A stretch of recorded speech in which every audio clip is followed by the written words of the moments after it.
Hey, Rigsby here, and in today's episode, I want to ask the question, is bigger really better? Let's get to it. For a lot of us, our self-worth gets tied up in vanity metrics. It's so easy to get caught up in, hey, I have more locations, or my top line revenue is a certain number, or that post got so many reactions, or my net worth is X, whatever else.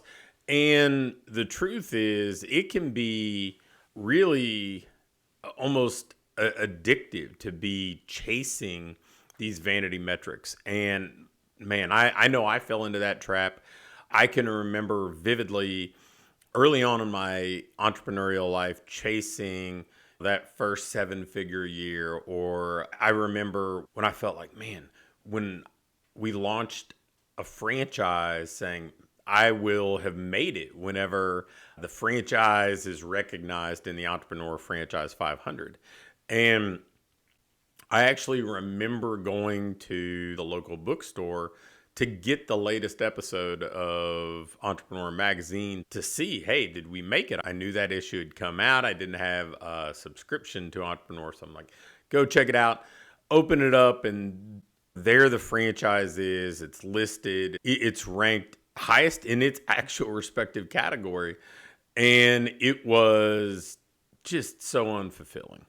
It was such a letdown. I mean, it was nice to see it there, but I'm like, man, it's not what I expected it to be. It's not this moment of celebration. It's more of a, like, is this all there is?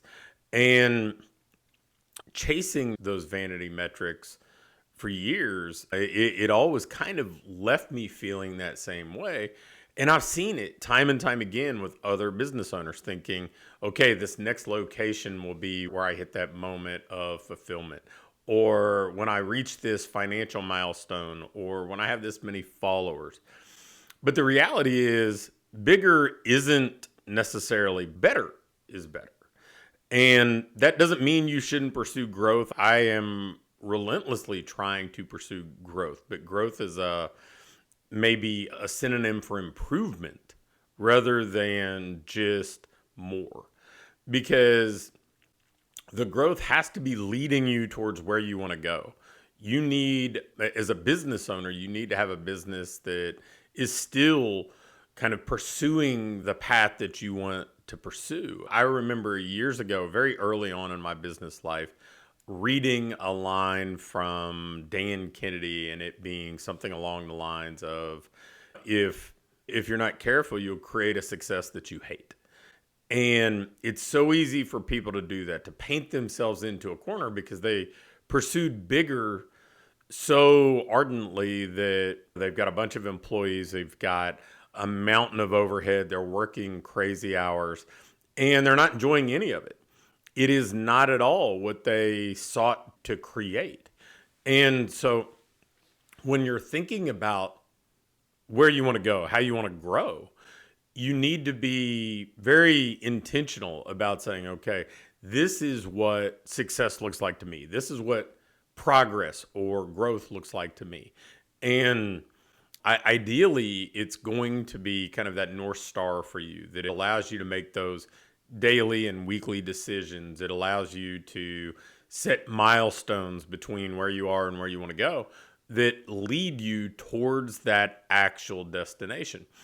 And that certainly doesn't mean you need to pursue the same things I do, or actually, you probably shouldn't borrow anybody else's version of success. You should get clear about your own and use other people's as inspiration to get you to sit down and map out what success looks like to you, because ultimately all of us as business owners pour a lot of ourselves into what we do. I'm very fortunate. I love my work. It's something I'm passionate about. It's something I'm eager to do most every day.